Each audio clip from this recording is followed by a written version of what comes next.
దేవుని దాసులు పాల్ గాంధీ గారు ఉన్నారు. మనకందరికీ తెలుసు. మనకి బైబిల్ స్టడీకి వచ్చేటువంటి డేవిడ్ గారి యొక్క నాన్నగారు.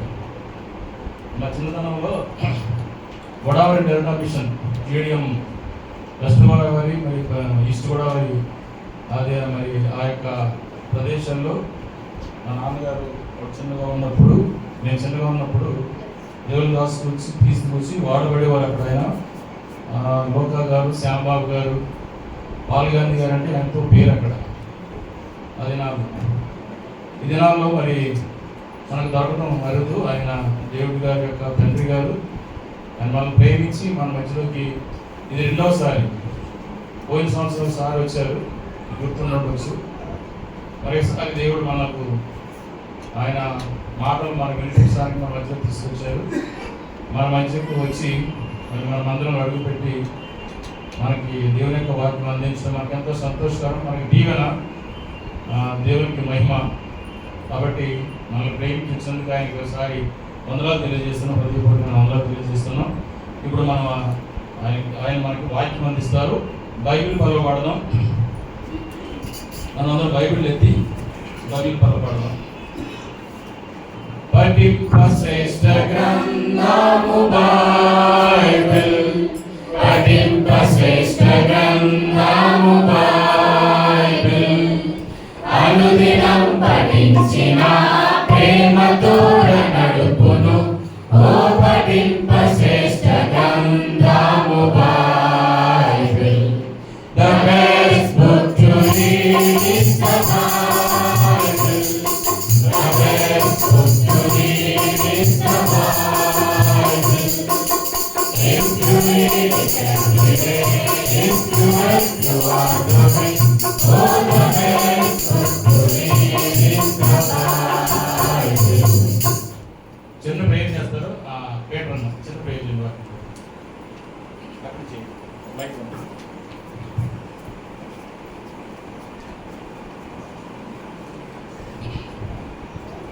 ప్రేమ తండ్రి, సమయం కొత్త స్తోత్రములు యేసుప్రభు నామములో రావడానికి ఇచ్చిన అవకాశం బట్టి స్తుతిస్తూ వందనం చెల్లిస్తున్నాం.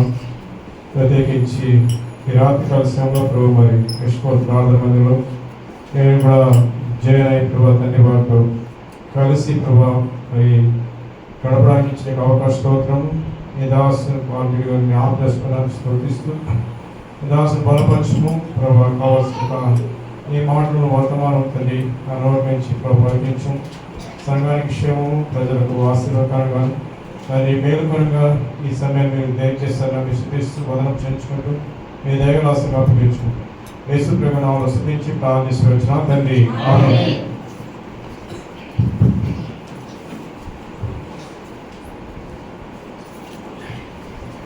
దేవుని వాక్యం చదువుకున్నాము. ఆదికాండం 12వ అధ్యాయం.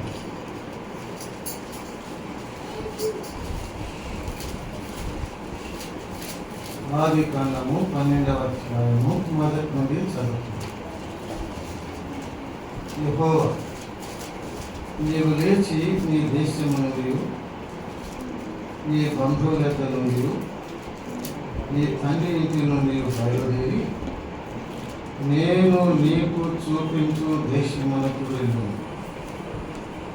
నిన్ను గొప్ప జనముగా చేసి నిన్ను ఆశీర్వదించి నీ నామమును గొప్ప చేయుదు. నీవు ఆశీర్వాదముగా నుండు. నిన్ను ఆశీర్వదించు వారిని ఆశీర్వదించదను, నిన్ను దూషించు వారిని శపించదను. భూమి యొక్క సమస్త వంశములు నీ యందు ఆశీర్వదించబడినని అబ్రాహాముతో అనగా యెహోవా అతనితో చెప్పిన ప్రకారము అబ్రాహాము వెళ్ళాను. లోతు అతనితో కూడా వెళ్ళాను. అబ్రాహాము హారాను నుండి బయలుదేరినప్పుడు 75 ఏళ్ల ఈగు గలవాడు. చదవబడిన లేఖన భాగమును దేవుడు తన ఆత్మ ద్వారా దీవించినట్లుగా ప్రార్థన చేస్తున్నాను. ప్రార్థన. పూజనీయుడు అయిన మా తండ్రి, మా ఆరాధన దైవమా, మా ప్రభు అయిన యేసు క్రీస్తు యొక్క తండ్రి దేవ, నీ పాదములకు వందనములు స్తోత్రములు చెల్లిస్తున్నాను. నీ మహాకృపలో ఈ పగలంతా కాపాడిన తండ్రి నీకు స్తుతులు చెల్లిస్తున్నాను. ఈ రాత్రి నీ పాద సన్నిధికి మమ్మను సమకూర్చిన అందులకై స్తుతులు చెల్లిస్తున్నాను. కీర్తనల ద్వారా క్రీస్తు ప్రభు నామము గానము చేసి మహిమపరచే భాగ్యం మాకు దయచేసినందులకై స్తుతులు చెల్లిస్తున్నాను. నీ వాక్యమును చదువుకొని ఉన్నాము. నీ వాక్యము ద్వారా నీ ఆత్మ ద్వారా మాతో మాట్లాడు. మా లోపములను దిద్దండి, మమ్మల్ని సరిచేయండి. మాకు ఉజ్జీవము పురుకులకు దయచేయండి. నీ ప్రియ కుమారుడైన క్రీస్తు ప్రభువును హెచ్చించండి. మీరే మహిమ ఘనత ప్రభావములు పొందమని మా ప్రభువును మా రక్షకుడైన యేసు క్రీస్తు నామమున స్తోత్రములు చెల్లించి ప్రార్థన చేయుచున్నాము తండ్రి. ఆమేన్. దేవునికి స్తోత్రం చెల్లిస్తున్నాను. చాలా దినముల తరువాత మరలా మిమ్మల్ని చూసి దేవుని స్తుతించుటకు, మిమ్మల్ని చూసి సంతోషించి నీతో కలిసి చక్కని సహవాసం చేయటకు ప్రభువు నాకు ఇచ్చిన ఆయన కృపను బట్టి, ఆయన ఇచ్చిన ఆరోగ్యాన్ని బట్టి మొదటిగా మన తండ్రి అయిన దేవునికి వందనములు స్తోత్రములు చెల్లిస్తున్నా. ప్రభుతో ఆహ్వానించి ఈ అవకాశం ఇస్తున్న స్థానిక ప్రియులైన మీ అందరికీ, వారి దైవ సేవకులు ఈరయ్య గారికి, చేరి వచ్చిన పరిశుద్ధులందరికీ మన ప్రభువును మన రక్షకుడైన యేసు క్రీస్తు నామమున నా హృదయపూర్వకమైన వందనాలు తెలియజేస్తున్నా. చాలా కాలం అవుతుంది మీరు మిమ్మల్ని చూసి. దేవుడు తన రాసుని ఈ స్థలంలో నిలిపి ఆయన జరిగిస్తున్న ఆయన సేవను బట్టి దేవునికి స్తుతులు చెల్లిస్తున్నాం. అది కాండములో 12వ అధ్యాయములో మొదటి 4 వచనాలు మనం చదువుతున్నాం. ఆది కాండములో 4 విశేషమైన సంఘటనలు మనం చూస్తున్నాం. 4 గ్రేట్ ఈవెంట్స్, 4 విశేషమైన సంఘటనలు మనం చూస్తున్నాం. 1, సృష్టి నిర్మాణం, మానవ నిర్మాణం, పాప ప్రవేశం. ఇదంతా ఒక సంఘటన. సృష్టి నిర్మాణం, మానవ నిర్మాణం, పాప ప్రవేశం. 2వది జల ప్రళయం. 2వది చెప్పండి, జల ప్రళయం. 3వది బాబేలు గోపుర నిర్మాణం, భాషలు తారుమారుట, ప్రజలు చెదిరిపోవుట. బాబేలు గోపుర నిర్మాణం, భాషలు తారుమారుట, ప్రజలు చెదిరిపోవుట. 4వ సంఘటన ఏంటంటే అబ్రహాము పిలుపు. 4వ సంఘటన ఏంటండి? అబ్రహాము పిలుపు.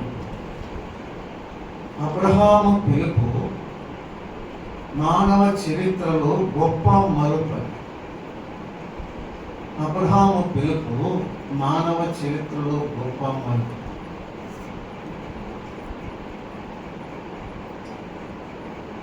బైబిల్లో దేవుడైన యెహోవా ఇలాగ చెప్పటం మనందరం ఎరుగు. నేను అబ్రహాము దేవుడను, ఇస్సాకు దేవుడను, యాకోబు దేవుడునని చాలాసార్లు బైబిల్ గ్రంథంలో మనం చూస్తున్నాం. అబ్రహాము దేవుడను, ఇస్సాకు దేవుడు, యాకోబు దేవుడు అంటే అర్థం ఏంటంటే, చూడండి, నిర్గమాకాండం 2వ అధ్యాయం, నిర్గమాకాండము 2వ అధ్యాయము 24వ వచనం. 2:24. కాగా దేవుడు వారి మూలుగును విని అబ్రహాము, ఇస్సాకు, యాకోబులతో తాను చేసిన నిబంధనను జ్ఞాపకము చేసి కొనెను. నేను అబ్రహాము దేవుడను, ఇస్సాకు దేవుడును, యాకోబు దేవుడును అంటే అర్థం ఏంటంటే, ఇశ్రాయేలీలారా, నేను మీ పితరులైన అబ్రహాం, ఇస్సాకు, యాకోబులతో ఏం చేశాను? నిబంధన చేశాను. అది దాని అర్థం. నిబంధన చేశాను. నా నిబంధన నేను మేరను. దేవుడు ఆయా కాలంలో ఆయా వ్యక్తులతో నిబంధన చేశాడు.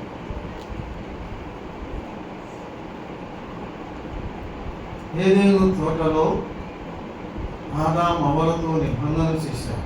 ఏదేను నిబంధన అంటారు. అలాగున నోవహుతో నిబంధన చేశాడు. దాన్ని నోవహు నిబంధన అంటారు. అబ్రహాముతో నిబంధన చేశాడు. అబ్రహాము నిబంధన అంటారు. ఇశ్రాయేలీయులతో పాలస్తీనా నిబంధన చేశాడు. విదేశీకాలం చదువుకుంటే తెలుస్తుంది. పాలస్తీనా నిబంధన అంటారు. సినాయి పర్వతం దగ్గర మోషే ద్వారా దేవుడు ఇశ్రాయేలు జనాంగంతో పాత నిబంధన చేశాడు. దాన్ని ఏమంటారు? పాత నిబంధన అంటారు. ఆ తరువాత పాలస్తీనా నిబంధన చేశాడు. ఆ తరువాత దావీదుతో నిబంధన చేశాడు. ఎవరితో? దావీదు. దాన్ని దావీదు నిబంధన అంటారు. ఆ తరువాత కొత్త నిబంధన చేశాడు. ఈ నిబంధనలన్నీ ఎవరితో చేశాడు? ఇశ్రాయేలీయులతోనే చేశాడు. అబ్రహాము దగ్గర నుంచి చేసిన నిబంధనలన్నీ ఎవరితోని? ఇశ్రాయేలీయులతోనే చేశాడు. మరి క్రొత్త నిబంధన ఎవరితో చేశాడు? క్రొత్త నిబంధన కూడా ఇశ్రాయేలు జనాంగంతోనే చేశాడు. వారు ఆ నిబంధనలో నిలవలేకపోయారు. కాబట్టి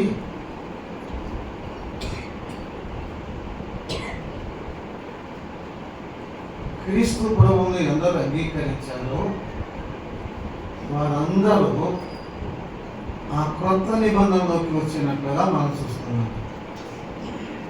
నిబంధనలు వీరివి అని రోమాపత్రిక 9వ అధ్యాయంలో మనం చూస్తున్నాం. 4వ వచనం చదవాలిగా. రోమాపత్రిక రోమాపత్రిక 9:4. వీరు ఇశ్రాయేలీయులు దత్తపుత్రత్వమును మహిమయు నిబంధనలను ధర్మశాస్త్ర ప్రధానమును అర్చనాచారాదులను పితరులు వారివి వీరి వారు శరీరం బట్టి నిబంధన లేదా? అక్కడ నిబంధన వీరిది లేదా? నిబంధనలు వీరివి లేదా వాక్యంలో? దత్తపుత్రత్వమును మహిమయు అది చదవలేదు. నిబంధనలు వీరివి ఇశ్రాయేలీయులతో చేశారు. దేవునికి స్తోత్రం చెల్లిస్తున్నాము. అది మన అంశం కాదు.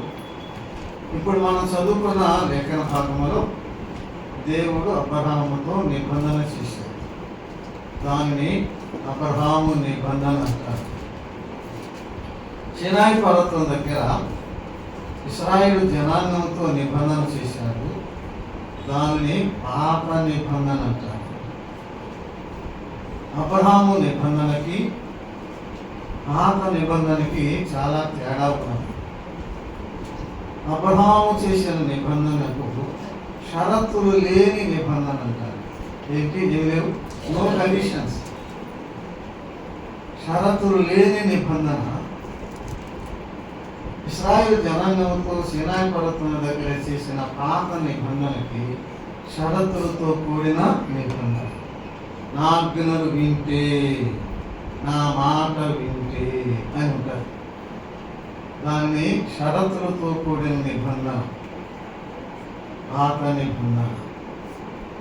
ఇప్పుడు మనం చదువుకున్న లేఖన భాగం అబ్రహాం యొక్క పిలుపు అని నేను పేరు పెట్టుకున్నాను. ఆ పిలుపులోనే నిబంధన ఉన్నది. ఆ నిబంధనలో 7 ఆశీర్వాదాలు ఉన్నాయి. ఎన్ని ఉన్నాయండి? 7 వాగ్దానాలు ఉన్నాయి. లేక ఆశీర్వాదాలను వాగ్దానాలు, 7 వాగ్దానాలు లేక 7 ఆశీర్వాదాలు. అబ్రహాము, ఇస్సాకు, యాకోబులను మూల పితరులు అని పిలుస్తారు. ఏమని? మూల పితరులు అంటే ఇశ్రాయేలు జాతికి వారు ఏమైనారు? మూల పితరులు. అబ్రహాముతో దేవుడు నిబంధన చేశాడు. అదే నిబంధన తిరిగి ఇస్సాకుతో చేశాడు. అదే నిబంధన తిరిగి యాకోబుతో చేశాడు. అదే నిబంధన తిరిగి యోసేపుతో చేయగా, యోసేపుతో ఒకటి చేస్తే యోసేపు దేవుని అనేవాడు అన్నమాట. వారు ఇశ్రాయేలు జాతికి మూల పితరులు. ముగ్గురు విశ్వాసులే, ముగ్గురు భక్తులే, ముగ్గురు విశ్వాస వీరులే. కానీ ఒక్కొక్కరు ఒక్కొక్క విశేషమైన లక్షణం మనం చూస్తున్నాం. అబ్రహాములో విశ్వాసాన్ని చూస్తున్నాము, ఇస్సాకులో విధేయత చూస్తున్నాము, యాకోబులో విజయాన్ని చూస్తున్నాము. దేవుడు అన్నాడు, నువ్వు మనుషులతో దేవునితో పోరాడి గెలిచావు. యాకోబులో ఏం చూస్తున్నాం? విజయాన్ని చూస్తున్నాం. 4 గొప్ప సంగతులను మనం చెప్పుకున్నాం. 4వది అబ్రహాం యొక్క పిలుపు. దేవుడు ఒక వ్యక్తిని ఏర్పరచుకున్నాడు. దేవుడు ఒక కుటుంబాన్ని ఏర్పరచుకున్నాడు. దేవుడు ఒక జనాంగాన్ని ఏర్పరచుకున్నాడు. దేవుడు ఒక రక్షకుని లోకంలోనికి పంపాడు. అది బైబిల్ యొక్క ప్రణాళిక అన్నమాట. దేవుడు ఏర్పరచుకున్న ఆ వ్యక్తి అబ్రహాము. దేవుడు ఏర్పరచుకున్న ఆ కుటుంబం అబ్రహాము కుటుంబం. దేవుడు ఏర్పరచుకున్న ఆ జాతి ఇశ్రాయేలు జాతి. దేవుడు ఏర్పరిచిన ఆ రక్షకుడు ప్రభువైన యేసుక్రీస్తు. ఈయన ఇశ్రాయేలులో నుండి వచ్చాడు. ఈయన సర్వాధికారి అయిన దేవుడైంది. నిరంతరము స్తోత్రార్హుడు. ఇప్పుడు మనం చదువుకున్నామే రోమాపత్రిక 9:4 నుండి మనం చదువుతుంటే, ఏ శరీరం బట్టి క్రీస్తు వీరిలో జన్మించారు, పుట్టారు. ఈయన సర్వాధికారి అయిన దేవుడైంది. నిరంతరము స్తోత్రార్హుడు. ఒక జాతిలో నుంచి తన కుమారుడైన క్రీస్తు ప్రభువును లోక రక్షకుడిగా పంపించాలని దేవుని యొక్క ప్రణాళిక. ఆ జాతి ఇశ్రాయేలు జాతి.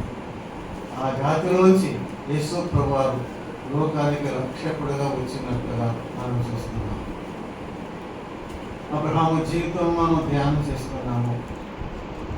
అబ్రహామునకు 2 పేర్లు ఉన్నాయి. మొదటి పేరు అబ్రామ్ అని ఉంటుంది. కదండి, అబ్రామ్. మనం అబ్రహాం అని చెప్తాం కానీ ఉండేది అబ్రామ్ అని ఉంటుంది. 17వ అధ్యాయానికి వచ్చినప్పుడు నేను అబ్రహాము అని చెప్పాను. అబ్రహాము గారికి నీ పేరేంటి? అబ్రహాము. మొదటి పేరు అబ్రాము, తర్వాత పేరేంటి? అబ్రహాము. అబ్రామ్ అంటే ఉన్నతమైన తండ్రి అని అర్థం. అబ్రహాము అంటే అనేక జనాంగములకు తండ్రి అని అర్థం. అబ్రహాం అంటే అనేక జనాంగములకు తండ్రి అని అర్థం. అబ్రహామునకు 2 బిరుదులు ఉన్నాయి. 2 బిరుదులు ఉన్నాయి. ఒకటి దేవునికి స్నేహితుడు. మొదటి బిరుదు ఏంటి? దేవునికి స్నేహితుడు. రెండవదిగా విశ్వాసులకు తండ్రి. విశ్వాసులకు తండ్రి. అబ్రహాము జీవితంలో విడదీయరానివి 2 ఉన్నాయి. ఒకటి బలిపీఠము, రెండవది గుడారం. అబ్రహాము ఎక్కడికి వెళ్ళినా బలిపీఠాలు కట్టాడు. అబ్రహాము తన జీవిత కాలమంతా గుడారాల్లోనే నివసించాడు. అబ్రహాము బలిపీఠమును కట్టాడు. రెండు విడదీరాలు ఎక్కడ పోయినా రెండు ఉంటాయనే జీవితంలో. ఒకటి బలిపీఠము, రెండవది గుడారం. అబ్రహాము బలిపీఠం కట్టాడంటే అర్థం ఏంటి?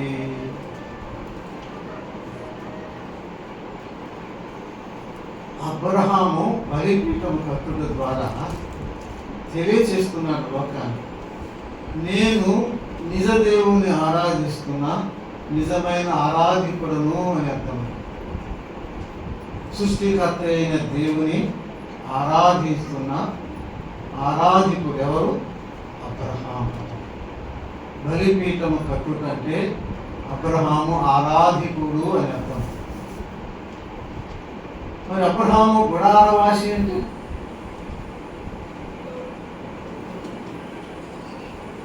ఆయన టెంటులోనే నివసించాడు జీవితకాలం అంతా కదండి. గుడారవాసి అబ్రహాము గుడారవాసి అంటే నేను పరదేశిని యాత్రికుడును అని అంటాను. నేను పరదేశిని యాత్రికుడు.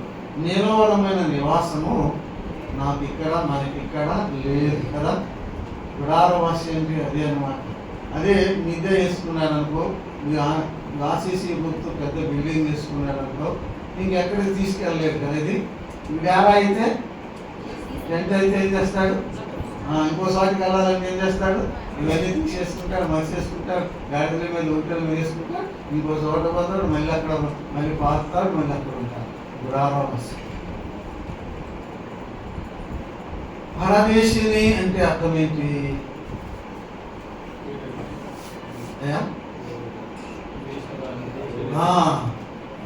నాది ఈ దేశము నాది కాదు, నాది వేరే దేశము అని అర్థం. నేను ఈ దేశస్తుని కాదు, నా దేశం వేరు అని దాని అర్థం. మరి యాత్రికుడు అంటే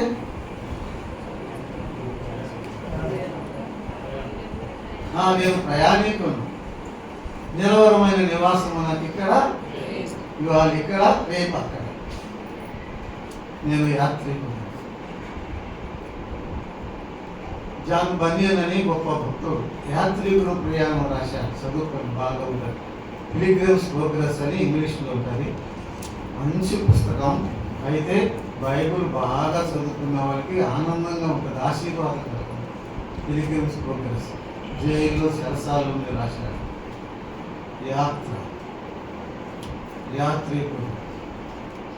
పేతురు రాసిన మొదటి పత్రిక 2వ అధ్యాయము 11వ వచనం చదువుతాయా? పేతురు రాసిన మొదటి పత్రిక 2వ అధ్యాయము 11వ వచనం. 2వ అధ్యాయము 11వ వచనం. ప్రియులారా మీరును పరదేశులను ఉన్నాము. యేసు ప్రభువును నమ్ముకున్న వారందరూ ఎవరంట? పరదేశులు, యాత్రికులం. మనమందరము పరదేశులం. యేసు ప్రభువును నమ్ముకున్న వారు మాత్రమే, ప్రార్థనకు వచ్చినోడు కాదు, నమ్ముకున్న వారు, రక్షించబడిన వారు మాత్రమే. పరదేశులను, యాత్రికులనై ఉన్నాము.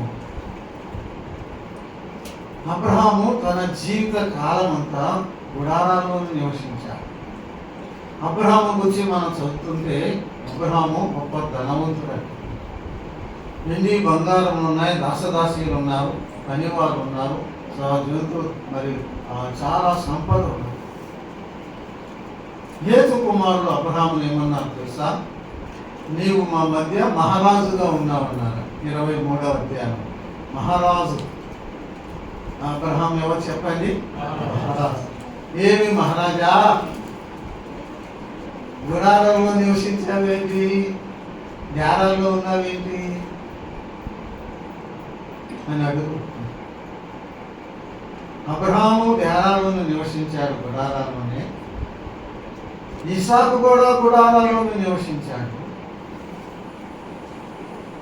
యాకోబు కూడా ఎక్కువ కాలం గుడారాల్లో నివసించాడు. చివరిలో పాకలు వేశారు. ఏం వేశారండి? పాకలు నివసించారు. యాకోబు గుడారంలో నుండి పాకంలోకి వచ్చాడు. యోసేపు ప్యాలెస్లో నివసించాడు. యోసేపు ఎక్కడ నివసించాడు? అంతఃపురం రాజుగారి భవనంలో కదా, ఐగుప్తు రాజు ఇంటిలో ప్యాలెస్లో నివసించాడు. అన్ని గొప్ప పాఠాలు ఎన్నో దాగి ఉన్నాయి. విశ్వాసమైన మనం ఏమి అబ్రహాం మహారాజా, ఎందుకు గుడారాలు ఉన్నావు? ఈ గుడారము ఏమైపోయింది? శిథిలమైపోయింది. ఈ గుడారం ఇది బిల్డింగు, ఇది దేహం కూడా ఏమైంది? ఇది శిథిలమైంది. శిథిలం కానిది, చేతి పని కానిది ఉన్నది. దేవుడు దేనికి శిల్పి నిర్మాణకుడై ఉన్నాడో పునాదులు గల ఆ పట్టణం వరకు నేను ఎదురు చూస్తున్నా. ఇది నాకు ఎందుకు? పునాదులు గల ఆ పట్టణం వరకు నేను ఎదురు చూస్తున్నా. అబ్రహాము జీవితంలో ఇదది రాని రెండు చెప్పుకున్నా. ఒకటి బలిపీఠము, రెండవది దారం. చూడండి, మనం చదువుకున్న లేఖన భాగంలో మొదటి 4 అధ్యాయాలలో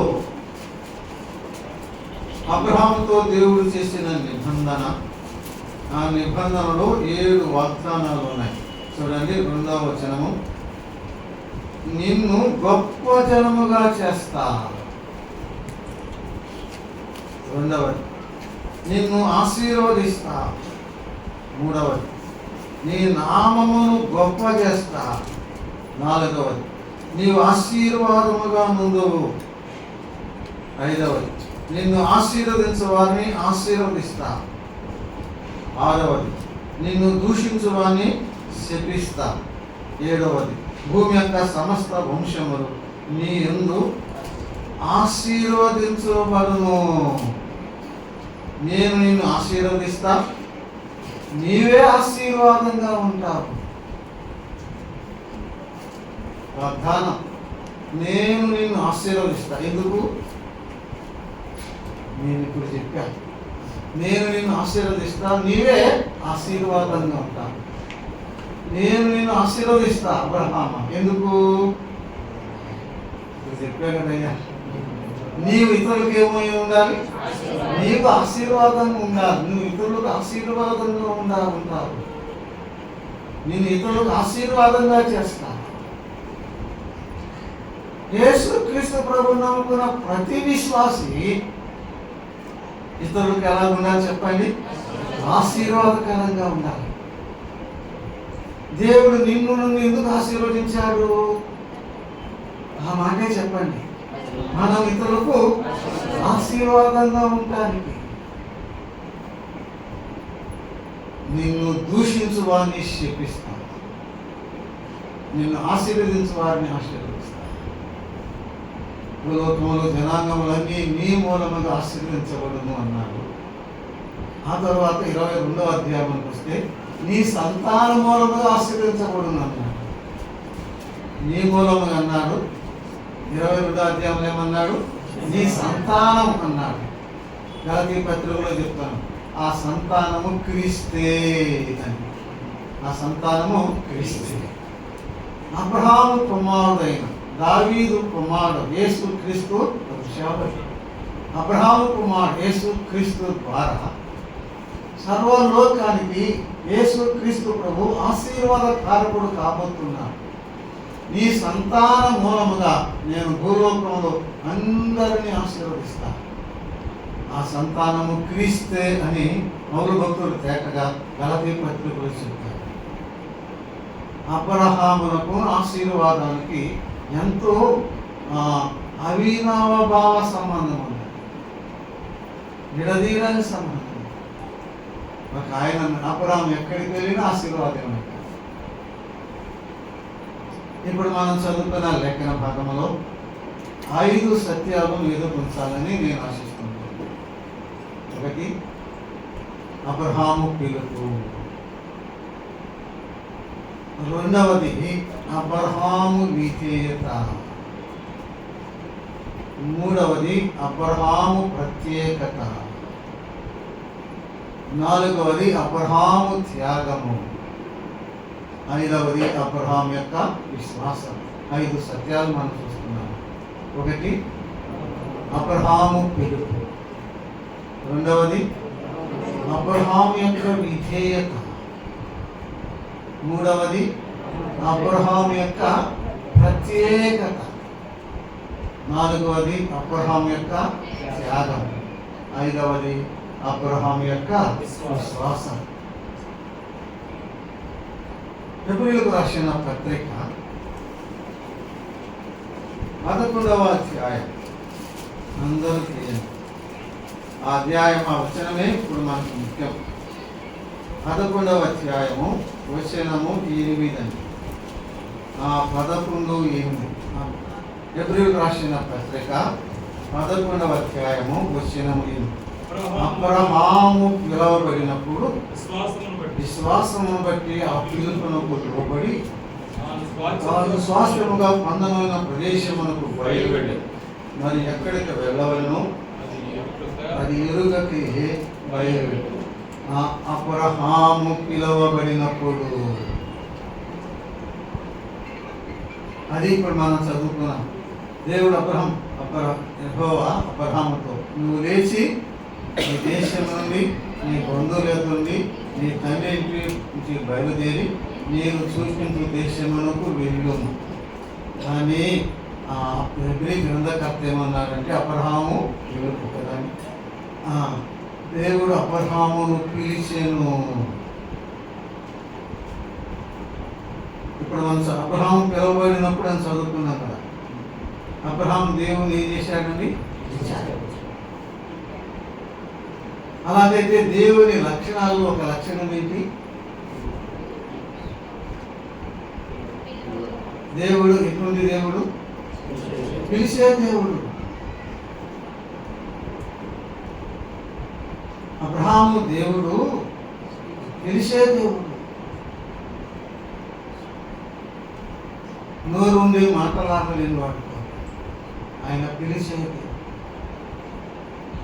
ఆది నుంచి దేవుడు మానవుని పిలుస్తూనే ఉన్నాడు. ఆది నుంచి దేవుడు మానవుని పిలుస్తూనే ఉన్నాడు. పూర్వకాలంలో, నానా సమయంలో, నానా విధములుగా మన పితరులతో మాట్లాడిన దేవుడు ఈ దినముల అంతమందు తన కుమారుని ద్వారా మాట్లాడాను. నానా సమయంలో, నానా విధాలుగా, నానా వ్యక్తులతో దేవుడు మాట్లాడాడు, దేవుడు పిలిచాడు. ఏదేను తోటలో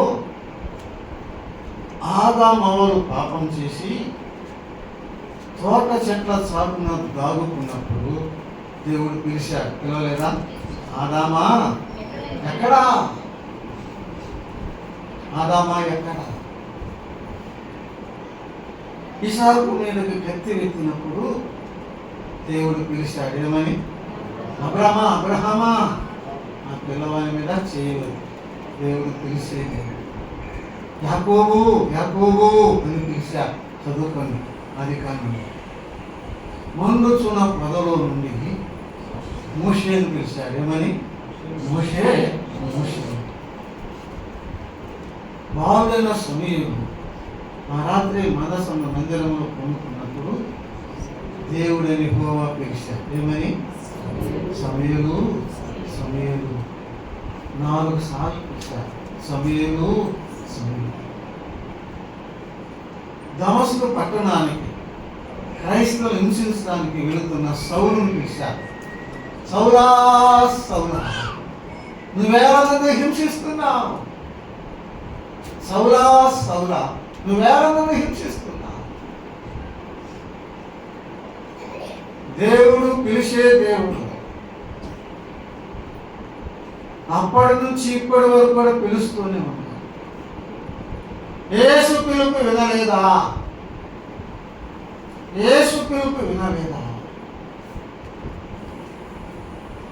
ఎన్ని సంవత్సరాల నుంచి పిలుస్తున్నారు, ఎన్ని సార్లు పిలుస్తున్నారు, ఎన్ని సందర్భాల్లో పిలుస్తున్నారు.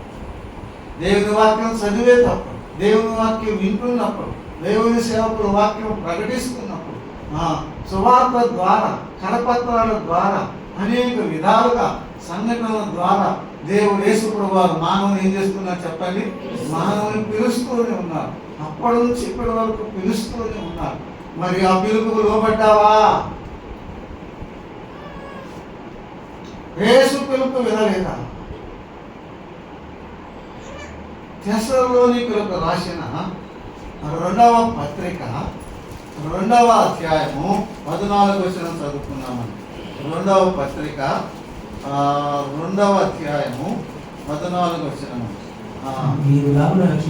మీరు ఎలాగున రక్షింపబడి మన ప్రభువైన యేసుక్రీస్తు యొక్క మహిమను పొందవలెనని ఆయన ఇప్పుడు మా సువార్త వలన మిమ్మల్ని పిలిచారు. ఇప్పుడు ఎలా పిలుస్తున్నాడు? సువార్త వలన పిలుస్తున్నాడు. పూర్వకాలంలో రకరకాలుగా పిలిచారు. చెప్పనన్నాడు, మన పితరుడైన అబ్రహాము మెసొపొతేమియాలో ఉన్నప్పుడు మహిమగల దేవుడు ప్రత్యేకమై పిలిచాడు. ఎట్లాగో ఇప్పుడు ఎక్కడో తెలియదు. దర్శనం ద్వారా పిలిచాక, పేరు పెట్టే స్వరంతో పిలిచాక ఏమో తెలియదు. మొత్తానికి దేవుడు ఏం చేశాడు? అబ్రహాము మోషేను పిలిచాడు. ముందుచున్న మొదలు నుంచి కదండి. మిట్ట మధ్యాహ్నం సూర్య తేజస్సు కంటే ప్రకాశమైన వెలుగులో సౌలును పిలిచాడు కదా. ఇప్పుడు ఎలా పిలుస్తున్నారు? సువార్త ద్వారా, కళల ద్వారా కాదు, దర్శనాల ద్వారా కాదు, సువార్త ద్వారా. నా సువార్త ద్వారా. ఎందుకు? చదువు. మీరు ఎలాగున రక్షించబడాలి.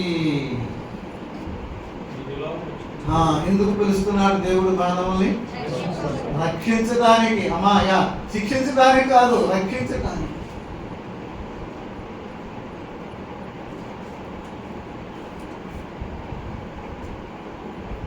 ఎన్నోసార్లు పిలిచాడు దేవుడు. నేను లోపడ్డాను, ఒక అందాన్ని లోపడ్డాను, పిలవగా నేను లోపడ్డా. ఒకరోజు పిలిచాడు, ఆయన పాదాల మీద పడి, యేసయ్యా నేను పాపిని క్షమించు. నేను కూడా పిలుస్తున్నా. ఈ రాత్రి నమ్ముకుంటే ఎందుకు పిలుస్తున్నాను చెప్పండి? రక్షించబడాలి. రక్షించడానికి పిలుస్తున్నాను. ప్రయాసపడి భారం మోస్తున్న సమస్తమైన వారు నాయకు నేను మీకు శాంతిని ఇస్తాను. బూదిగంత నివాసులారు నా వైపు చూసి రక్షణ పొందండి. నేనే దేవుడను. మరి ఏ దేవుడు? రండి. నీ పాపంలో రక్తములు ఎర్రనమైన, కెంపువలి ఎర్రనమైన ఇవ్వవలే తెల్లగా చేస్తాను. రండి. యేసయ్య పిలుస్తున్నాను. ఇంకా యేసు ప్రభువుకు లోబడలేక, ఇంకా యేసయ్య నమ్ముకోలేక, ఇప్పుడైనా పిలుపుకు లోబడి దేవుడు అబ్రహామును పిలిచినప్పుడు కొత్తగా 11:8 ఒకటి అబ్రహాము యొక్క పిలుపును చూసాం. చదువు. అబ్రహాము పిలవబడినప్పుడు విశ్వాసమును బట్టి ఆ పిలుపునకు లోబడ్డాడు.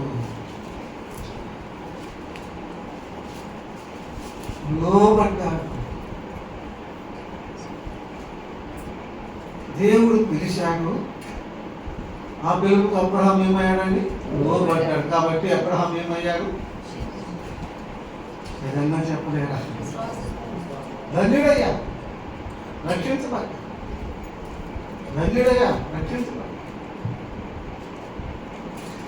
యేసు ప్రభు పిలుపుకు లోబడిన వారంతా ధన్యులవుతారు. ఆ పిలుపుకు లోబడ్డాడు అబ్రహాము, ఆశీర్వదించబడ్డాడు. యేసు ప్రభు పిలుపుకు లోబడిన వారంతా శాపానికి లోనవుతారు, శాపగ్రస్తులు. దేవుడు అబ్రహామును పిలిచినప్పుడు విశ్వాసమును బట్టి ఆ పిలుపుకు ఏమయ్యాడండి? లోబడ్డాడు. లోబడుట మానవుని యొక్క విధి. పిలవటం ఆయన విధి, లోబడటం మన యొక్క విధి. లోబడ్డావా? చేరి వచ్చిన వారు ఎందరో పిలుపు లోబడ్డారు, ఇంకా లోబడలేదు. పౌలు అగ్రిపరాజు దగ్గర అంటాడు, అగ్రిపరాజా, ఆకాశం నుండి కలిగిన ఆ దర్శనమునకు నేను అవిధేయుడు కాలేదు.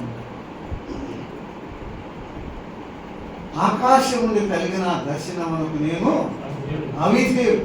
ఆ రోజే కనుక సౌలు అవిధేయుడు అయి ఉంటే నో మోర్ సాల్, ఇక సౌలు అనే శక్తి ఎక్కి చరిత్ర అయిపోయింది. కానీ ఏమయ్యాడు? నేను అవిధేయుడు కాలేదంటే ఏమిటి? నేను విధేయుడు. రక్షించబడ్డాడు. సౌలు పౌలుగా మార్చబడ్డాడు. యేసు పిలుపుకు లోబడిన వారంతా ధన్యులే. మరలా చెప్తున్నా, ఇప్పుడు కూడా పిలుస్తుంది. మీరు వెళ్ళి చదువుకోండి. సామెతలు మొదటి గ్రంథం చదువుకోండి. ఇప్పుడు అక్కర్లేదు.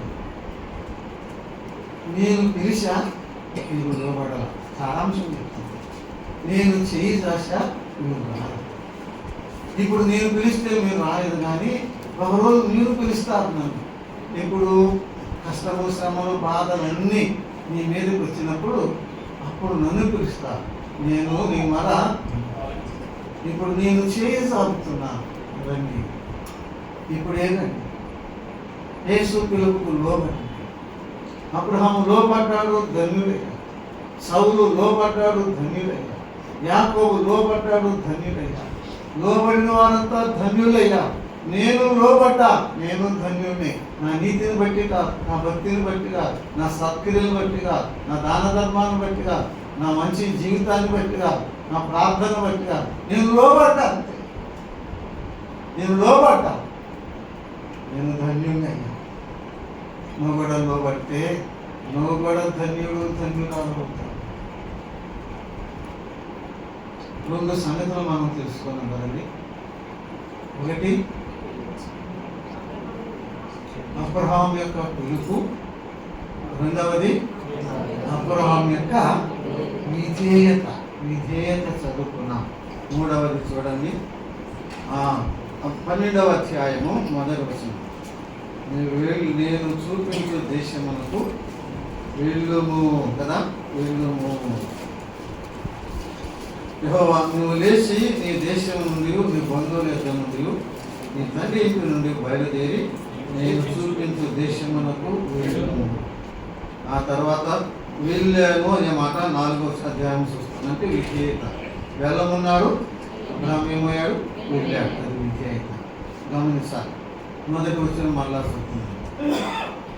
యెహోవా, నీవు లేచి నీ దేశం నుండి, నీ బంధువుల యొద్ద నుండి, నీ తండ్రి ఇంటి నుండి బయలుదేరి నేను నీకు చూపించు దేశమునకు వెళ్ళుము. దేవుడు అబ్రహామును ఏం చేస్తున్నాడు? ఆయన పుట్టిన దేశం నుంచి, ఆయన బంధువుల యొద్ద నుండి, ఆయన తండ్రి ఇంటి నుండి ఏం చేస్తున్నాడు? దూర దేశానికి. చెప్పండి, ఏం చేస్తున్నాడండి? దూర దేశానికి తీసుకువెళ్తున్నాడు కదా. దాని అర్థం ఏంటంటే దేవుడు అబ్రహామును ప్రత్యేకపరుస్తున్నాడు అన్నమాట. సెపరేషన్ అంటారు, ప్రత్యేకత.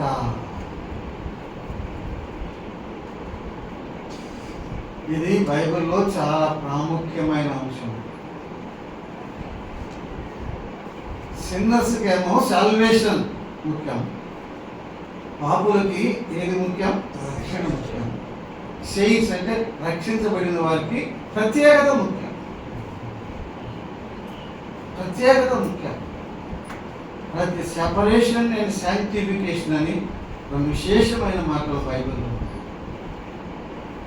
ప్రత్యేకత పవిత్రత, లేక ప్రత్యేకత పరిశుద్ధత. ఈనాడు విశ్వాసులు దెబ్బతింటుంది ఇక్కడే. ఎక్కడ? నేను చెప్పాను కదా, ఆ మాటలు చెప్పాను. ప్రత్యేకంగా ఉండలేకపోతుంది, పరిశుద్ధంగా జీవించలేకపోతుంది.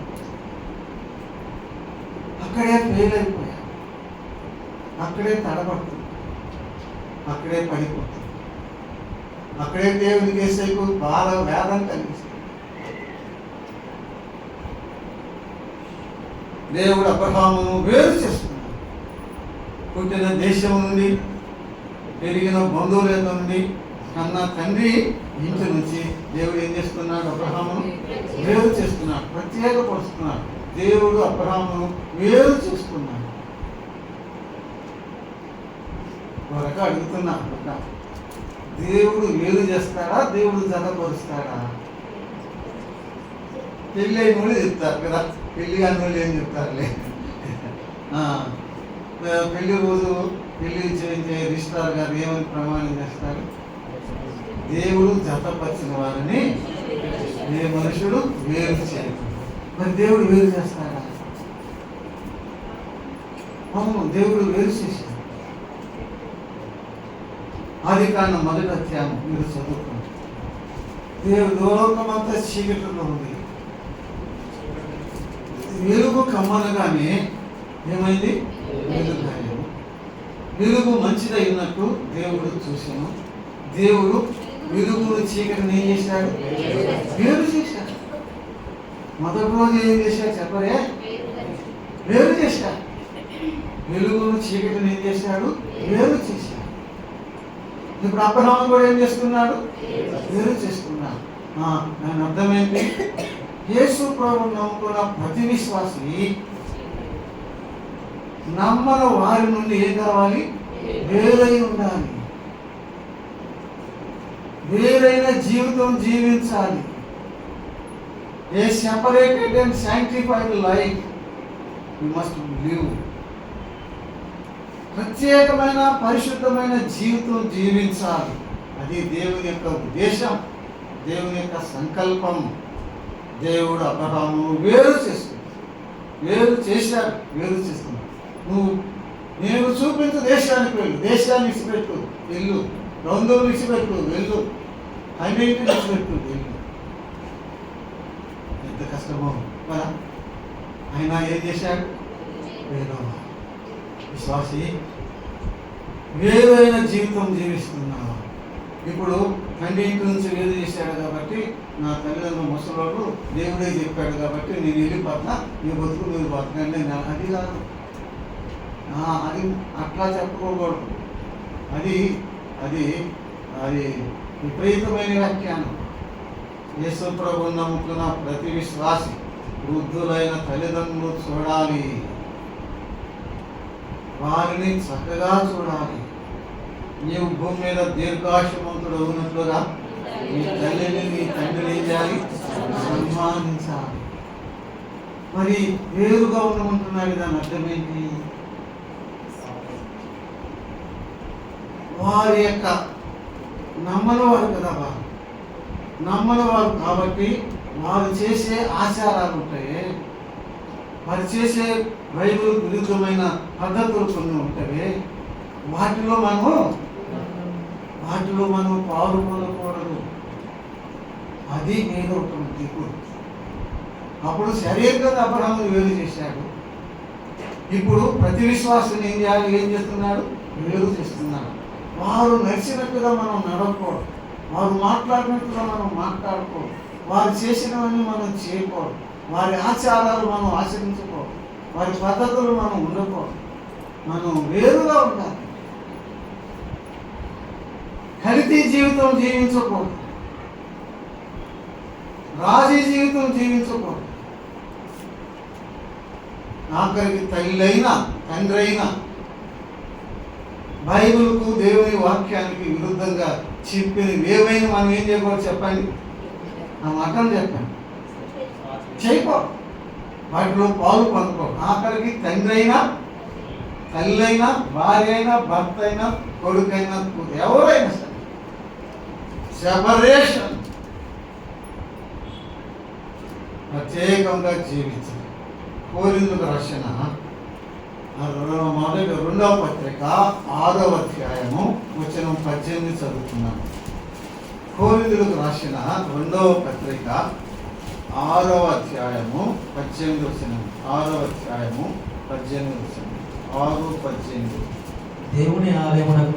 దేవుని ఆలయమునకు విగ్రహము ఏమీ పొందిక మనము దేవుని ఆలయమై ఉన్నాము. అందుకు దేవుడు నేను వారిలో నివసించి సంచరించును, నేను వారి దేవుడినైనను, వారు నా ప్రజలైను. కావున మీరు వారి మధ్య నుండి బయలు వెడలి ప్రత్యేకంగా ఉండండి. This is the command this is the demand of the law. నేను మీ మధ్య నివసించి సంచరిస్తాను, నేను మీకు దేవుడిని అంటాను, మీరు నాకు ప్రజలు ఉంటారు, కాబట్టి మీరు వారిలోంచి బయలు వెళ్ళి ఏమన్నాడు, ప్రత్యేకంగా ఉండండి. నమ్మనోళ్ళు ఏం చేస్తున్నారు? నమ్మనోళ్ళు కూడా చేసేస్తావా?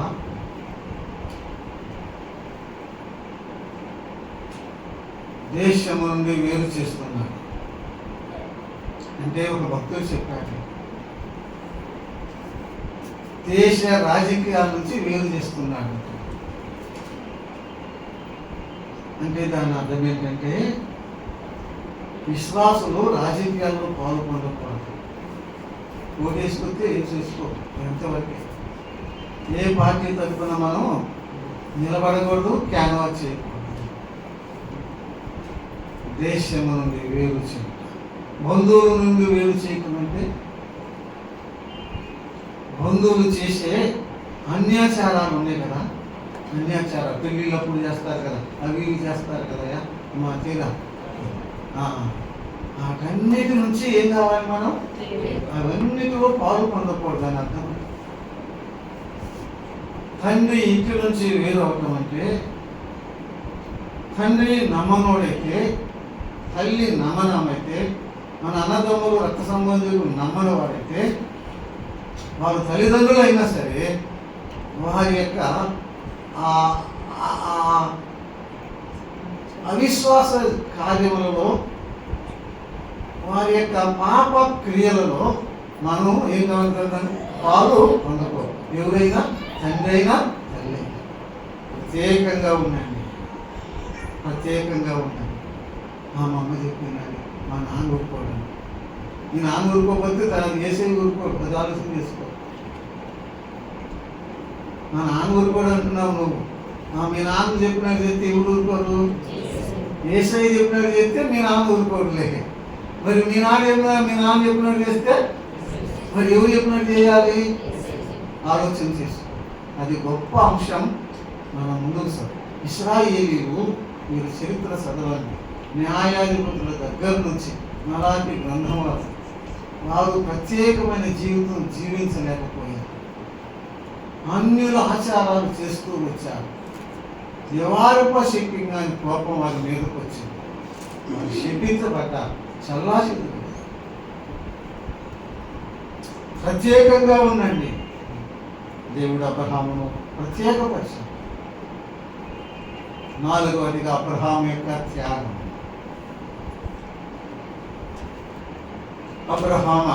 అబ్రాహ్మను నీ దేశమును, నీ బంధువుని, నీ తండ్రి ఇంటిని ఏం చేయమన్నాడు? విడిచిపెట్టాడా లేదా? చెప్పండి, ఏం చేసి విడిచిపెట్టాడా లేదా? అబ్రహాము దేవుని కొరకు ఏం చేశాడండి? త్యాగం చేశాడు. 4వ అంశం అదే కదా, త్యాగం. అబ్రహాము క్రీస్తు ప్రభు కొరకు త్యాగం చేశాడు.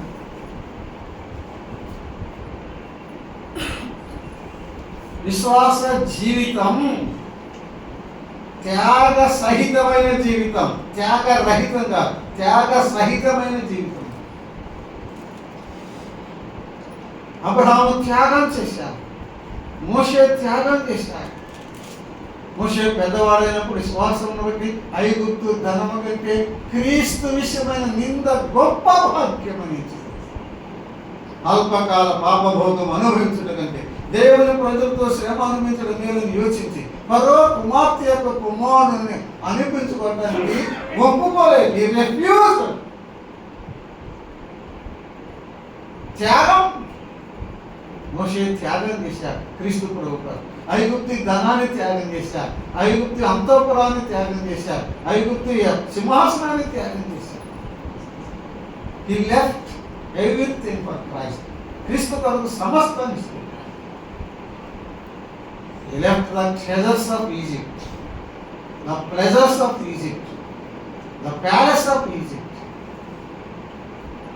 the power of Egypt. త్యాగం చేశాడు మోషే. రూతు త్యాగం చేసింది, చేయలేదండి? నీ దేవుడే నీ జనమే నా జనం, నీ దేవుడే నాకు. అక్కడే చనిపోతాడు, అక్కడే పాతిపెడతాడు. మరణం తప్ప విడిచిపెట్టుకో, శాపం నాకు వస్తాడు. రూతు త్యాగం, మోషే త్యాగం, అబ్రహాము త్యాగం, భక్తుల త్యాగం. ఒక ప్రశ్న, క్రీస్తు ప్రభు కొరకు నువ్వేమైనా త్యాగం చేసావా? అంతైనా త్యాగం చేసావా? ఏం త్యాగం చేసావో చెప్పు.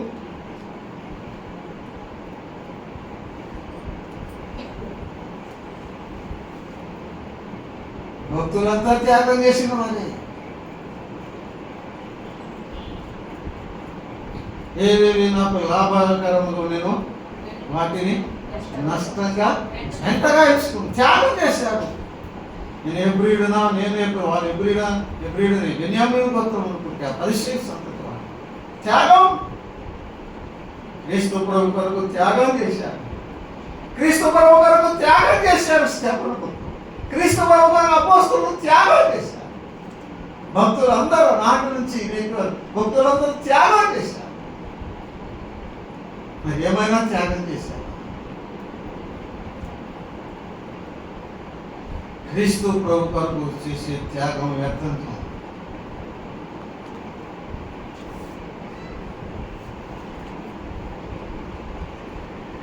ఆస్వాల్ జయస్మిత్ అనే గొప్ప భక్తుడు ఉన్నాడు. చాలా పుస్తకాలు రాశాడు. ఒక పుస్తకం పేరు ద గాస్పెల్ విత్ ప్రీచ్ అని ఉంటుంది. ఇంకో బుక్ పేరు the country I love best అని మంచి పుస్తకం. నా ప్రియ దేశం అని ఇప్పుడు 70 ఆ ప్రాంతంలో తెలుగులోనే వచ్చింది. ఆయన అంటాడు, god is not a debtor to anybody అంటాడు. God is not a debtor to anybody అంటే దేవుడు ఎవరికి రుణస్థుడు కాదు. ఏంటి అర్థం? దేవుడు ఎవరికి రుణస్థుడు కాదు అంటే అర్థం ఏంటి? దేవునికి నీవు ఇస్తే, ఆయన యువకుని ఉంచుకున్నాడు అనుకో, నీకేమవుతాడు? రుణస్థుడు. కానీ దేవుడు ఎవరికి రుణస్థుడు కాదు. నువ్వు ఇస్తే చెప్పండి, మరలా దేవుడు ఏం చేస్తాడు? ఇస్తాడు. నువ్వు ఇస్తే ఇస్తాడు.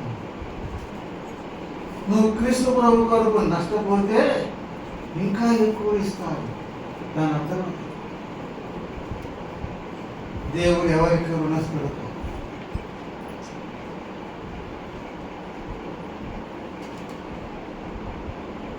అబ్రహాము దేశాన్ని విడిచిపెట్టాడు కదండి క్రీస్తు ప్రభు కొరకు. అబ్రహాం చేసిన త్యాగం, దేశాన్ని విడిచిపెట్టాడు.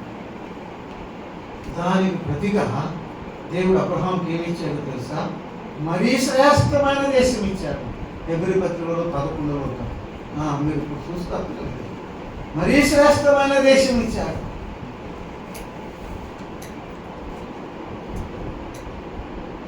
అబ్రహాము బంధువుని ఏం చేశాడు? త్యాగం చేశాడు కదండి. అబ్రహాము బంధువులు ఏం చేశాడు? త్యాగం చేశాడు. మరి దేవుడు ఏం చేశాడు అబ్రహాంకి? అబ్రహాంకి విస్తారమైన సంతానం, ఆకాశ నక్షత్రమునంత సంతానాన్ని ఇచ్చాడు. ఇప్పుడు సహోదరి చెప్పాడు, అనేక జనాంగములకు తండ్రిగా చేశాడు. దేవుడు ఎవరికి తండ్రి ఇంటిని విడిచిపెట్టాడు. అబ్రహాము ఏం చేశాడు? తండ్రిగా చేశాడు. అబ్రహాము శారములకు పెళ్ళి అయింది. వారిని ఏమంటారు? ఏందమ్మా పెళ్ళైన వాళ్ళని చెప్పండి, పెళ్ళిగాని వాళ్ళు ఎందుకు లేదు? భార్య భర్తలు అంటారు. 10 ఏళ్ళు అయింది, పిల్లలు లేదు, ఏమంటారు వాళ్ళని? చుట్టాలు సంగతి భార్య భర్తలే అంటారు, అంతే కదా. 20 ఏళ్ళు అయిన పిల్లలు లేకపోతే ఏమంటారు? భార్య భర్తలు అంటారు. 25 ఏళ్ళ కొడుకు పుట్టాడు, ఏమంటారు? తల్లిదండ్రులు అంటారు. తల్లిదండ్రులు అంటారు. అబ్రహాముకి అదే కదండి. 90 ఏళ్ళ దాకా తండ్రి అని పిలిపించుకునే భాగ్యం లేదు. 100 ఏళ్ళ వయసులో ఇస్సాకు పుట్టాడు కదా. అప్పుడు అబ్రహాం ఏమయ్యాడు? తండ్రి. తండ్రి విడిచిపెడితే అబ్రహాం ఏం చేశాడు? తండ్రిగా చేశాడు. దేవుడు ఎవరికి రుణస్థుడు కాదు. విశ్వాసి, ప్రభు కొరకు ప్రయాస వ్యర్థం కాదు. ప్రభు నందు నీ ప్రయాస వ్యర్థం కాదు. పత్రిక 15లో చూస్తున్నాం. ప్రభు కొరకు ఖర్చు పెట్టే ద్రవ్యము వ్యర్థం కాదు, రూపాయి వ్యర్థం కాదు. ప్రభు కొరకు ఖర్చే కన్నీరు వ్యర్థం కాదు, ప్రభు సేవలో ఖర్చే శ్రమని వ్యర్థం కాదు. దానికి ప్రతిగా గొప్ప బహుమానం ఉంది. దేవుడు ఎవరికి రుణస్థుడు కాదు. 4 సంగతులు చెప్పు. 1 అబ్రహాము, 2వది అబ్రహాము యొక్క విధేయత, 3వది అబ్రహాము యొక్క ప్రత్యేకత, 4వది అబ్రహాము యొక్క 5వది అబ్రహాము యొక్క విశ్వాసం. మనం చదువుకున్నామయ్యా. ఎబ్రీ 11:8. అబ్రహాము పిలువబడినప్పుడు విశ్వాసమును బట్టి ఆ పిలుపునకు లోబడి తాను స్వాస్థ్యముగా పొందనైన ప్రదేశమునకు బయలుదేరాడు. అది ఎక్కడికి వెళ్ళవలెనో అది ఎరుగకయే బయలుదేరాడు. దీన్ని బట్టి విశ్వాసం బట్టి ఎక్కడికి వెళ్ళవలెనో చెప్పండి. ఎరుగకయే బయలుదేరాడు. అది విశ్వాసం.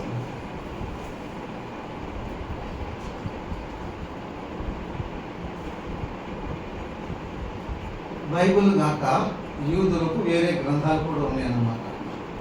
వేరే పుస్తకాలు ఉన్నాయి, చరిత్ర గ్రంథాలు ఉన్నాయి.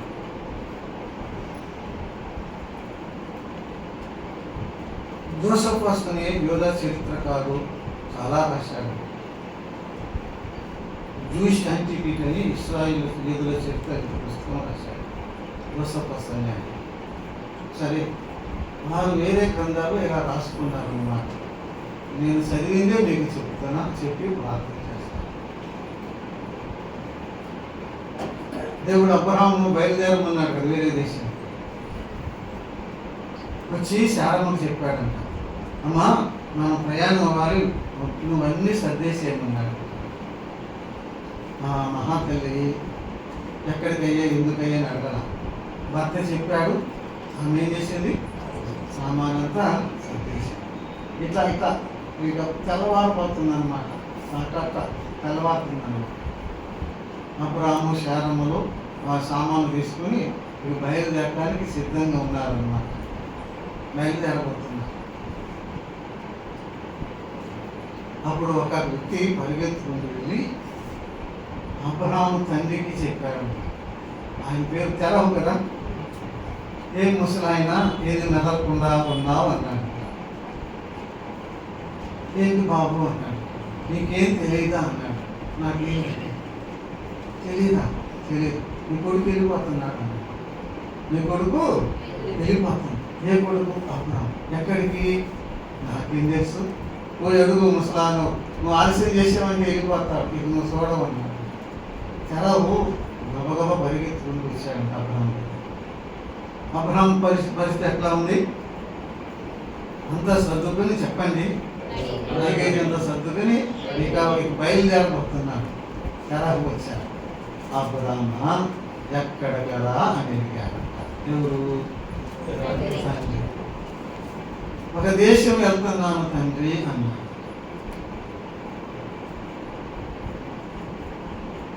ఏ దేశమురా అన్నాడు.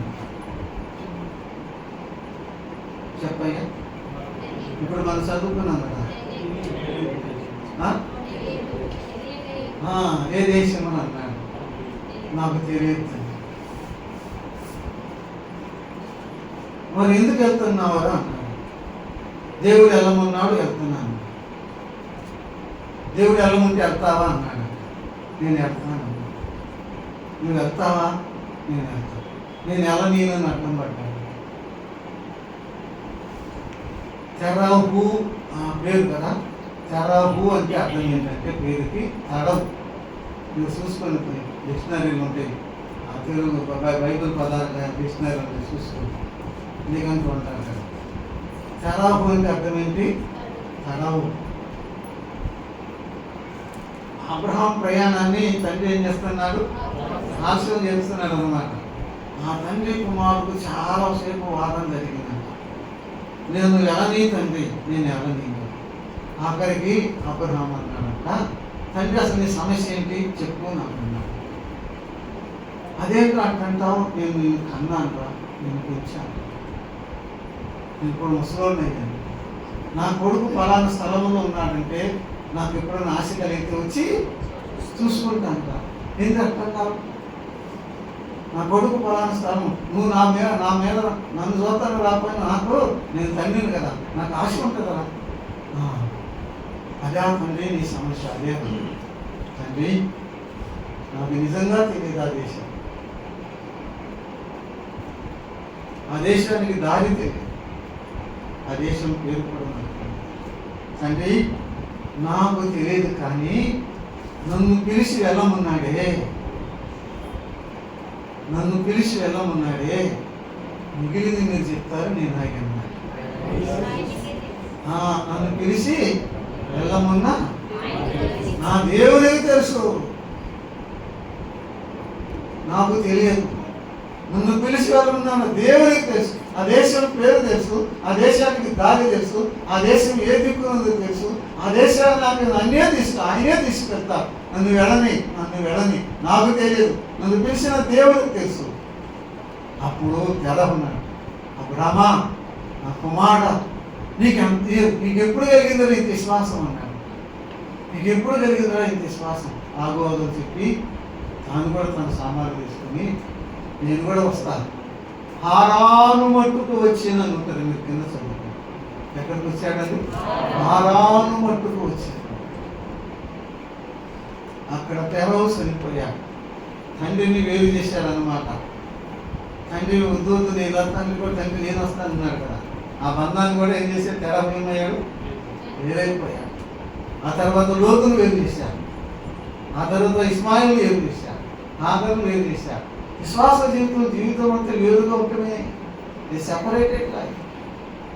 ధ్యానం చేయాలి. విశ్వాసం అంటే మానవ జ్ఞానానికి, మానవ విద్యకు, మానవ తత్వానికి, అబోవ్ రీజన్, మానవ రీజన్కి, అన్నిటికీ, ప్రశ్నలు అన్నిటికీ అతీతం అనేది ఏం చెప్పాలి? విశ్వాసం.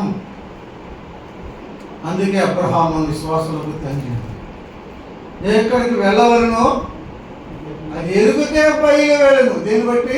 విశ్వాసం.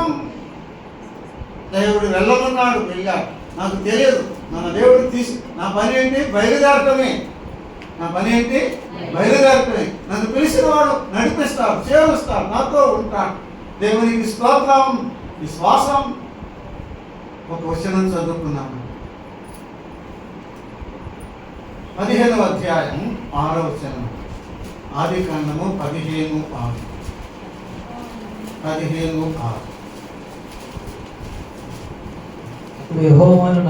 అతడు యెహోవాను నమ్మెను, ఆయన అతనికి నీతిగా చేశాడు.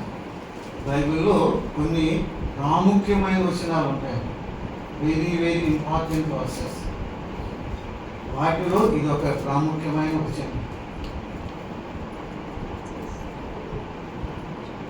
అబ్రహాము దేవుని నమ్మెను, అది అతనికి నీతిగా ఎంచబడి.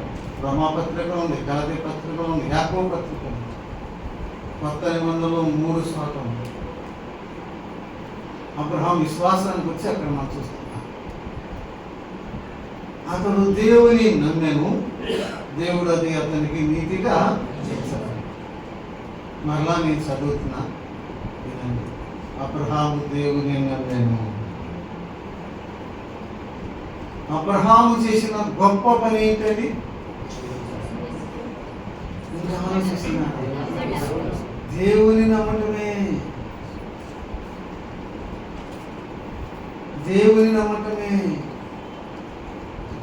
మనిషిగా పుట్టినోరు చేయగలిగిన గొప్ప పని ఏంటి? దేవుని నమ్మటమే.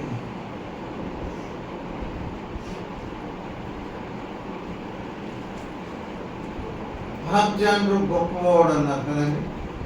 అలెగ్జాండర్ చేసిన గొప్ప పని ఏంటి? ఇది మొదటి మీరు చెప్పాల్సిందే. ఏం చేశాడు? దేశాన్ని లోకాన్ని జయించాడు అన్నాండి. ఏమన్నాడు ఇంగ్లీష్లో? ద దెన్ నోన్ వరల్డ్ అంటారు. అప్పుడు తెలియబడిన లోకం అన్నమాట. దేవుడు అలెగ్జాండర్ చేసిన గొప్ప పని లోకాన్ని జయించడం. మరి అశోక చక్రవర్తి చేసిన గొప్ప పని ఏంటి?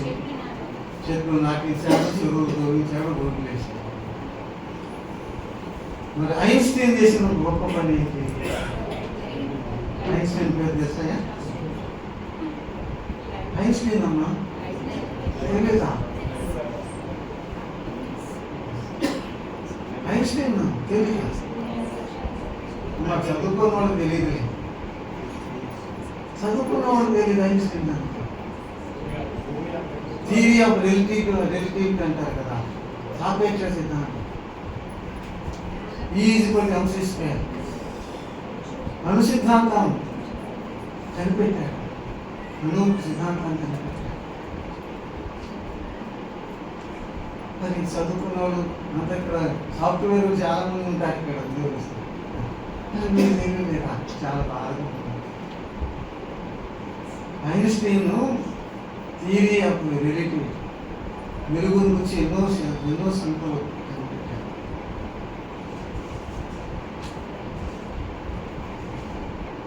అలెగ్జాండర్ చేసిన గొప్ప పని లోకాన్ని జయించాడు కదా. అశోకుడు చేసిన గొప్ప పని చెట్లు నాటించాడు. ఐన్స్టీన్ చేసిన గొప్ప పని సాపేక్ష సిద్ధాంతం కదా, అవి కనిపెట్టాడు. మరి అబ్రహాం చేసిన గొప్ప పని దేవుని నమ్మకమే. దేవుని నమ్మకమే. ఇక్కడ చేరు ఉన్న వారిలో ఎంతమంది యేసు ప్రభువుని నమ్ముకున్నారంటే ప్రార్థనకు రాకుండా నమ్ముకోవటం కాదు,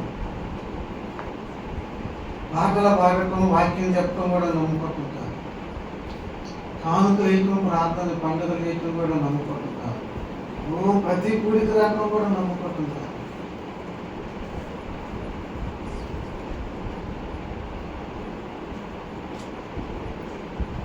నమ్ముకొనుటంటే మనందరూ తెలిసిన భావం చెప్తున్నాం. అది నాకు కూడా అందరూ తెలియదు.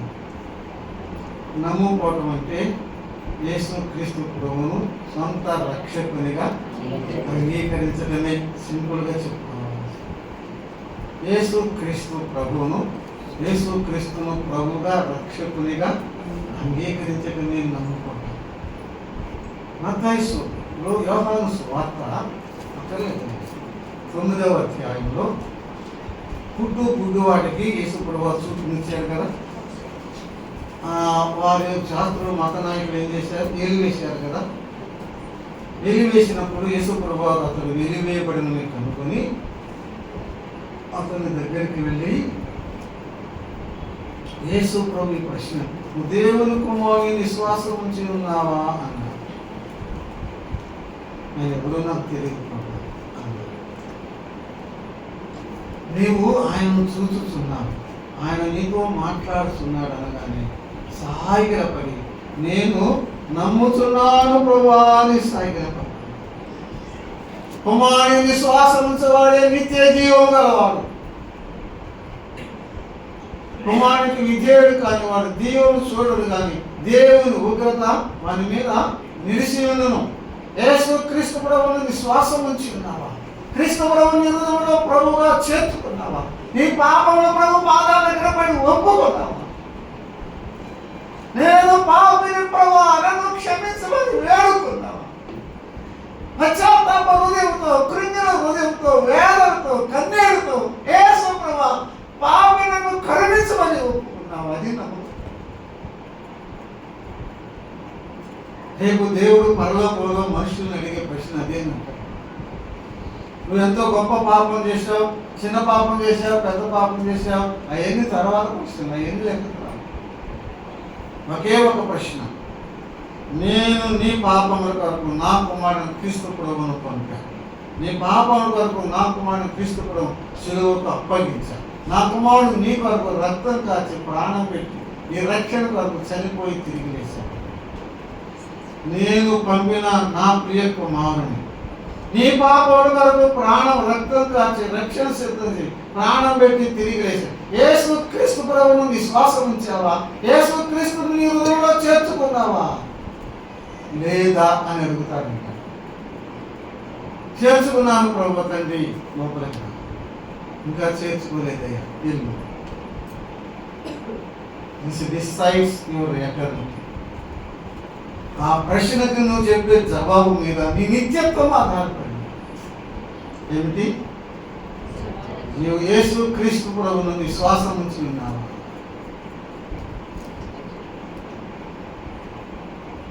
విశ్వాసం ఉంచకపోతే అంటే ఇప్పటి వరకు నేను పాపిన ప్రభావాలను క్షమించమని విడిగి నగిన హృదయంతో ప్రభు పాదాల దగ్గర పాపములను ఒప్పుకొనకపోతే ఇది అనుకూల సమయం, ఇది రక్షణ దినం, ఇప్పుడే ఒప్పుకో.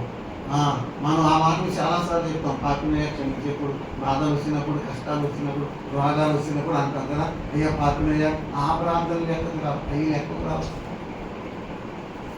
శంకర్ చేశాడే, దేవా పాపిని నన్ను కరుణించు, పాపిని నన్ను కరుణించు. ఆ పాపాపురాలు చేసింది, కన్నీటి దాని పాదాలు కడిగింది. అది అది విశ్వాసం, అది విశ్వాసం. యేసయ్య నీ పాపాలు ఎప్పుడు క్షమించాడు? అసలు యేసు ప్రభు నా పాపాలు క్షమించాడు నువ్వు చెప్పగలవా?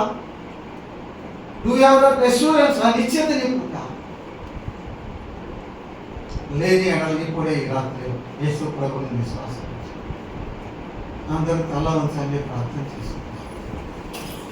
ఇప్పుడే ఇక్కడే ఇంకా రక్షణానుభవం లేకపోతే యేసు ప్రభువా పాపినను క్షమించమని యేసయ్య క్షమిస్తాడు. కృంగిన హృదయంతో, నలిగిన హృదయంతో, కన్నీటికి నీ పాప జీవితం తలపోసుకో. నీ కొరకు ప్రాణం పెట్టి శిలువలో వేలాడుతున్న యేసు ప్రభు, యేసు ప్రభు పాపని నా కొరకయ్యా, నా కొరక ఈ శిలువ త్యాగం, నా కొరక ఈ బలియాగం, ఈ పాపిని నా కొరక నీ పాదాల మీద పడుతున్నా. పాపి నన్ను క్షమించమని ప్రభు క్షమిస్తా, ప్రభు రక్షిస్తా. తన కుమారుడుగా, తన కుమార్తెగా స్వీకరిస్తా. యేసు క్రీస్తు ప్రభు క్షమించలేని పాపమేది, యేసు క్రీస్తు ప్రభు రక్షించలేని వ్యక్తి. చెరువుచిన వారిలో మరలా అడిగి నేను ప్రార్థిస్తాను. యేసు ప్రభు నా పాపాలు క్షమించాడు అని ధైర్యంగా చెప్పలేని వారు ఉంటే ఈ రాత్రే ప్రభువుని వేడుకొని చిన్న ప్రార్థన చేస్తాను. యేసు ప్రభువా పాపి నన్ను క్షమించు. ఒక నిమిషం సమయం ఇస్తున్నాను. అలాగ నా హృదయంలో యేసు ప్రభు నమ్ముకోవాలి. పాపిని ప్రభువా క్షమించమని హృదయంలో ప్రార్థన చేసుకుని యేసు ప్రభు నమ్ముకోవాలి. హృదయంలో ప్రేరేపణ ఉన్నవాడు నీ కుడి చేతిని పైకెత్తి చూపించాలి. అయ్యా దేవుడు నిన్ను దీవిస్తాడు, అమ్మా దేవుడు నిన్ను దీవిస్తాడు, దేవుడు నిన్ను దీవిస్తాడు. చేతులు తెచ్చండి. ఇంకా ఎవరైనా ఉన్నారు? మేము ఎవరిని బలవంతించాలి, మేము ఎవరిని బలవంతించాలి. చెప్పే రమ్మన్నాడు ప్రభు, చెప్పిపోతుంది. ప్రార్థన చేసుకుంటాం. మహిమగల మా తండ్రి, నీ పాదములకు స్తోత్రములు చెల్లిస్తాం. మా పితడు నీ దాసుడు అబ్రహాము జీవితంలో మాతో మాట్లాడి అబ్రహాము చేసిన గొప్ప పని, అతడు దేవుని నమ్మాడు. మానవుడిగా మనిషి జన్మెత్తినోడు చేయగలిగిన గొప్ప పని యేసు ప్రభువా నిన్ను నమ్ముకోవటమే నీకు స్తోత్రం చెల్లిస్తున్నాను.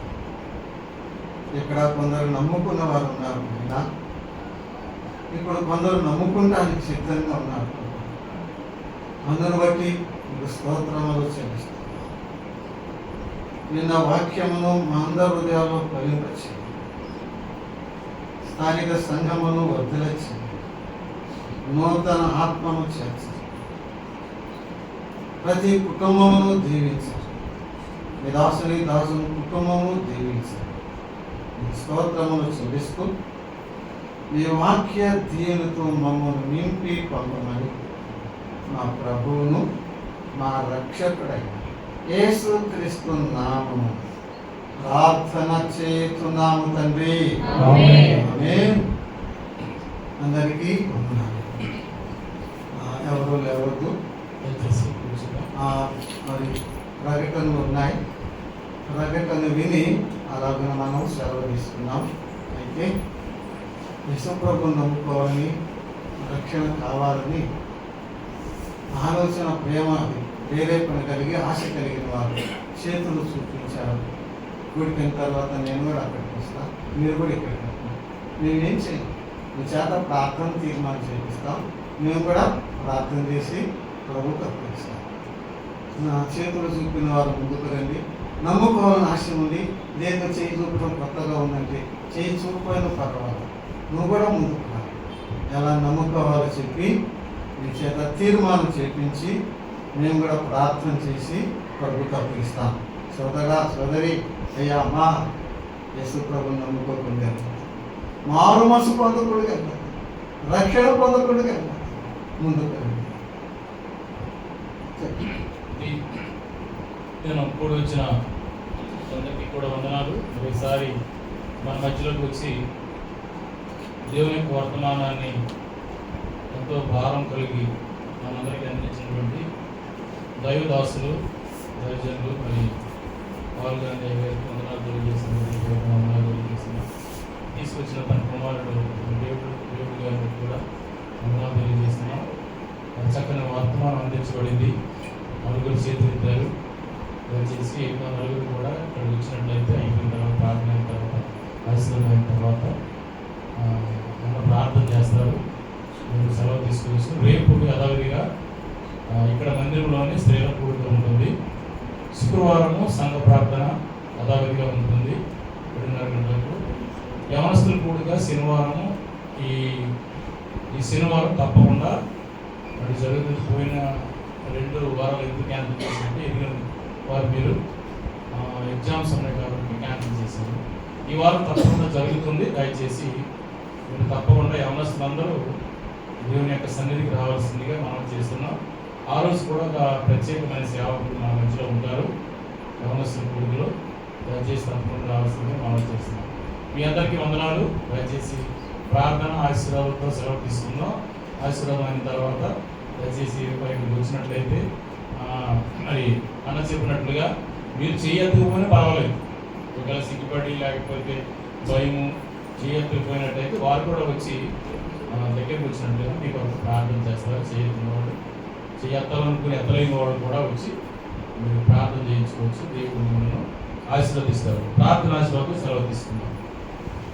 ప్రేమ కలిగిన తండ్రి, మీ పరిశుద్ధ పాదములకు మీ ప్రియకుమారుడు, మా ప్రియ రక్షకుడు యేసుక్రీస్తు వారి శ్రేష్టమైన నమ్మకమైన నామములో వందనములు, స్తోత్రములు, స్తుతి, మహిమ, ఘనత, ప్రభావాలు చెల్లిస్తున్నాం. ప్రభు చాలా కాలం నుంచి దేవా మా తండ్రి ప్రార్థిస్తూ వస్తున్నటువంటి మా యొక్క కోరికను ప్రభు ఈ దినం సంఘంగా మీరు తీర్చినందుకే మీకు స్తోత్రాలు. మీ దాసులు రాహుల్ గాంధీ గారిని దేవా మరి తండ్రి మా మధ్యకు తీసుకుని వచ్చారు. ప్రభా మరి తండ్రి ఆయనకు ఉన్నటువంటి ప్రభా మరి తండ్రి నాయన ఆరోగ్యాన్ని బట్టి, ఆయనకి ఇచ్చినటువంటి ఆసక్తిని బట్టి మీకు స్తోత్రాలు.